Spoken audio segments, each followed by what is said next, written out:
family, and all the leaders for giving us the opportunity to have unforgettable experience as an opportunity. Yeah, learn a lot for the best of best people in this organization. I love you all, guys, and always God first. God bless us all. Thank you. So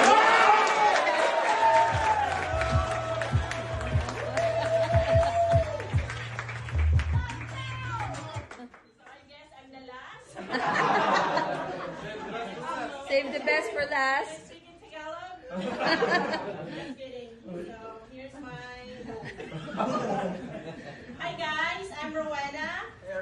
Next to God, I would like to thank our mom Christine and Ryan. Yes, daughter. Who's not here, for seeing something in us, and we really appreciate your faith in our abilities and the support you provided. To the cooks and to all the RVPs, thank you for taking time to share your experiences and your advices and motivations. And to our teammates who are not here, of course, I would like to thank also for supporting us and for believing in us. And we are so honored to be here and to have joined with you guys. Sorry. It was so fun, and we will keep the momentum going.